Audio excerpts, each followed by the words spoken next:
চব্বিশের ছাত্র জনতার অভ্যুত্থান পরবর্তী সংস্কারের হাওয়ায় পরিবর্তন এসেছিল পুলিশের পোশাকে।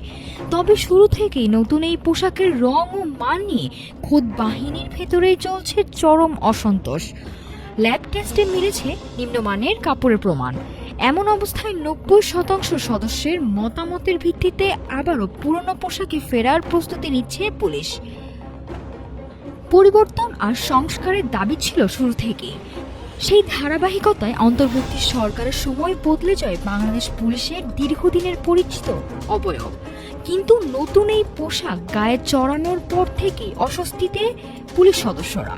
এই পোশাক দেশের আবহাওয়ার সাথে যেমন বেমানান, তেমনি এর ঘাম শুষে নেওয়ার ক্ষমতাও নগণ্য। বাংলাদেশ পুলিশ সার্ভিস অ্যাসোসিয়েশনের সাধারণ সম্পাদক আনিসুজ্জামান জানান, আমাদের বাহিনীর সাথে পোশাকটি যায় না, কারণ বিভিন্ন প্রতিষ্ঠান ও সংস্থার পোশাকের সাথে হুবহু মিলে যায়। সেজন্য আমরা শুরু থেকেই এর বিরোধিতা করেছি এবং পরিবর্তনের বিপক্ষে ছিলাম। বিতর্ক শুধু রঙে সীমাবদ্ধ থাকেনি, প্রশ্ন উঠেছে কাপড়ের মান নিয়ে।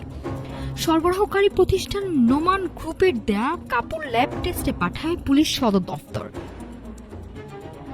সেই রিপোর্টে দেখা যায় চুক্তির শর্ত অনুযায়ী কাপড়ের আর্দ্রতা বা সুতার ঘনত্ব কোনোটাই সঠিক পাওয়া যায়নি। সদর দফতর বলছে এই অনিয়মের বিরুদ্ধে দ্রুতই নেওয়া হবে আইনি ব্যবস্থা। স্বরাষ্ট্র মন্ত্রণালয় ও সদর দফতর সূত্রে আভাস মিলেছে শিগগিরই পুরনো কোনো একটি পোশাকে ফিরছে এই বাহিনী। শতকরা ৯০% সদস্যই পুরনো চিরচেনা রূপে ফিরতে আগ্রহী। তবে বিশেষজ্ঞরা বলছেন কেবল পোশাক বদলালে বাহিনীর ভাবমূর্তি ফিরবে না। ঢাকা বিশ্ববিদ্যালয়ের শিক্ষক ডক্টর তৌহিদুল হক গণমাধ্যমকে বলেন, পুলিশের এই পোশাক এবং রঙের সাথে অপরাধ নিয়ন্ত্রণ এবং নাগরিকের নিরাপত্তা একটি মনস্তাত্ত্বিক সংযোগ আছে। সেই বৈশিষ্ট্য বিবেচনা করেই সরকারের চূড়ান্ত সিদ্ধান্ত নেওয়া উচিত। নাফিস সামিয়া, ঢাকা টুডে।